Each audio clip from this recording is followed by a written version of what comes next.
নমস্কাৰ আজিৰ এই ভিডিঅ'টোত আমি এক বহুত প্ৰয়োজনীয় টপিকৰ বিষয়ে আলোচনা কৰিম এই টপিকটোৰ নাম হৈছে বিভাজ্যতা ডিভিজিবিলিটি আহক ভিডিঅ'টো আৰম্ভ কৰোঁ বিভাজ্যতা বুলিলে কোনো এটা সংখ্যাৰে কোনো এটা সংখ্যাক হৰণ কৰিলে সম্পূৰ্ণৰূপে হৰণ যাব লাগিব অৰ্থাৎ ভাগে শূন্য হ'ব লাগিব আজিৰ এই ভিডিঅ'টোত আমি কিছুমান সংখ্যাৰ বিভাজ্যতাৰ নিয়ম শিকিম সেই সংখ্যাকেইটা হৈছে 2 5 10 3 9 6 4 আৰু 8 প্ৰথমে আমি লৈছো 2 5 আৰু 10 এৰে বিভাজ্যতাৰ নিয়ম এইকেইটা একে ধৰণৰে হয় নিয়মটো সেই কাৰণে একেলগে লোৱা হৈছে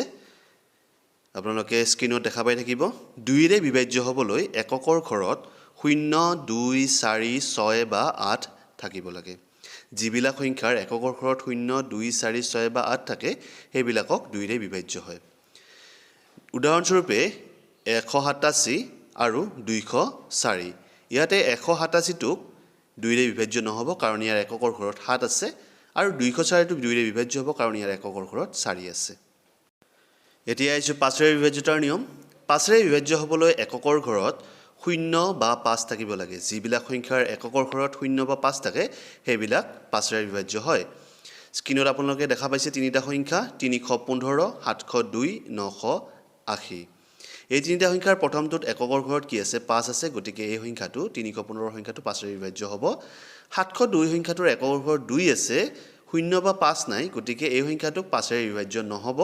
আৰু ঠিক তেনেদৰে 980 সংখ্যাটোৰ এককৰ ঘৰত 0 আছে গতিকে এই সংখ্যাটো 5 ৰে বিভাজ্য হ'ব নেক্সট আমি 10 ৰে বিভাজ্যতাৰ নিয়ম শিকিম 10 ৰে বিভাজ্য হ'বলৈ কোনো এটা সংখ্যাৰ এককৰ ঘৰত 0 থাকিব লাগে একৰৰ ঘৰত যিবিলাক সংখ্যা 0 থাকিব সেইবিলাক সংখ্যা 10 ৰে বিভাজ্য হ'ব উদাহৰণস্বৰূপে 912 আৰু 1020 এই দুটা সংখ্যাৰ ভিতৰত 1020 সংখ্যাটো 10 ৰে বিভাজ্য হ'ব কাৰণ ইয়াৰ এককৰ ঘৰত 0 আছে 912 সংখ্যাটো 10 ৰে বিভাজ্য নহ'ব কাৰণ ইয়াৰ এককৰ ঘৰত 2 আছে এতিয়া আহিছো 3 আৰু 9 ৰ বিভাজ্যতাৰ নিয়মলৈকে 3 আৰু 9 ৰ বিভাজ্যতাৰ নিয়ম প্ৰায় একে ধৰণে হয় সেইবাবে একে ধৰণে লোৱা হৈছে 3 ৰে বিভাজ্য হ'বলৈ সংখ্যাটোৰ অংকবিলাকৰ যোগফলটোক 3 ৰে বিভাজ্য হ'ব লাগিব ইতিমধ্যে আপোনালোকক অংক আৰু সংখ্যাৰ বিষয়ে ধাৰণা দিয়া হৈ গৈছে আগৰ ভিডিঅ'ত এটা সংখ্যাত বিভিন্ন অংক থাকিব এই অংকসমূহৰ যোগফলটো যদি 3 ৰে বিভাজ্য হয় তেনেহলে উক্ত সংখ্যাটোক 3 ৰে বিভাজ্য হ'ব উদাহৰণস্বৰূপে 31725 এইটো এটা সংখ্যা ডাঙৰ এটা সংখ্যা হয় ইয়াত অংক আছে টোটেল 5টা কি অংক আছে এককৰ ঘৰৰ অংক আছে 5 দশকৰ ঘৰৰ অংক 2 শতকৰ ঘৰত 7 হাজাৰৰ ঘৰত 1 আৰু অযুতৰ ঘৰত 3 এই অংককেইটাৰ যোগফল যদি 3 ৰে বিভাজ্য হয় তেনেহলে সংখ্যাটোক 3 ৰে বিভাজ্য হ'ব এতিয়া আমি যোগ কৰি চাওঁ 3 + 1 + 7 + 2 + 5 that is equal 18 আমি জানো যে 18 সংখ্যাটো 3 ৰে বিভাজ্য হয় গতিকে উক্ত সংখ্যাটো অৰ্থাৎ 31725 সংখ্যাটোও 3 ৰে বিভাজ্য হ'ব নেক্সট লৈছো 9 ৰে বিভাজ্যতাৰ নিয়ম 9 ৰে বিভাজ্য হ'বলৈ কোনো এটা সংখ্যাৰ অংকসমূহৰ যোগফলটো 9 ৰে বিভাজ্য হ'ব লাগিব উদাহৰণস্বৰূপে 81756 এটা সংখ্যা এই সংখ্যাটো 9 ৰে বিভাজ্য হয় নে নহয় আমি চেক কৰিব লাগে এতিয়া আমি ইয়াৰ অংকসমূহ যোগ কৰিব লাগিব অংকসমূহ আছে 8 1 7 5 আৰু 6 এই অংকসমূহ যোগ কৰিলে আমাৰ হ'ব 27 আৰু আমি জানো যে 27 সংখ্যাটো 9 ৰে বিভাজ্য হয় গতিকে 81756 সংখ্যাটোও 9 ৰে বিভাজ্য হ'ব এতিয়া আহিছো 6 ৰে বিভাজ্যতাৰ নিয়মলৈ 6 ৰে বিভাজ্য হ'বলৈ কোনো এটা সংখ্যা 2 ৰে আৰু 3 ৰে দুয়োটাৰে বিভাজ্য হ'ব লাগিব অৰ্থাৎ যি সংখ্যাক 2 ৰে বিভাজ্য আৰু লগতে 3 ৰেও বিভাজ্য সেইবিলাক সংখ্যা 6 ৰে বিভাজ্য হয় এতিয়া 2 ৰে বিভাজ্য হোৱাৰ নিয়ম আমি পাই গৈছো 2 ৰে বিভাজ্য হ'বলৈ কি হ'ব লাগে এককৰ ঘৰত 0 2 4 6 বা 8 থাকিব লাগে আৰু 3 ৰে বিভাজ্যতাৰ নিয়ম আমি পাই গৈছো সেয়া হ'ল অংককেইটাৰ যোগফল 3 ৰে বিভাজ্য হ'ব লাগে উদাহৰণস্বৰূপে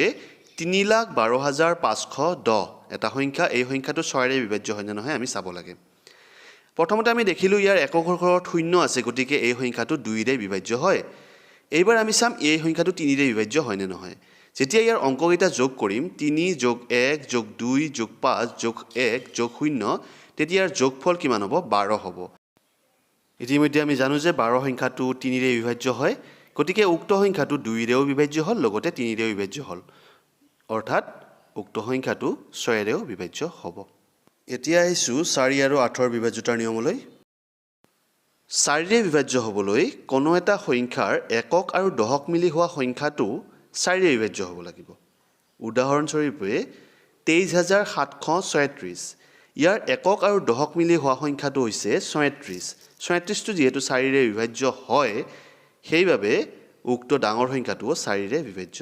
হ'ব। 8ৰে বিভাজ্য হ'বলৈ কোনো এটা সংখ্যাৰ একক, দশক আৰু শতকৰ অংককেইটা মিলি হোৱা সংখ্যাটো 8ৰে বিভাজ্য হ'ব লাগিব। উদাহৰণস্বৰূপে 1,24,808। ইয়াৰ একক, দশক আৰু শতকৰ অংককেইটা মিলি হোৱা সংখ্যাটো হৈছে 808। আমি লক্ষ্য কৰি দেখা পাম যে 808 সংখ্যাটো 8ৰে বিভাজ্য হয়, গতিকে ডাঙৰ সংখ্যাটো 8ৰে বিভাজ্য হ'ব। আজিৰ এই ভিডিঅ'টোত আমি 2, 5, 10, 3, 9,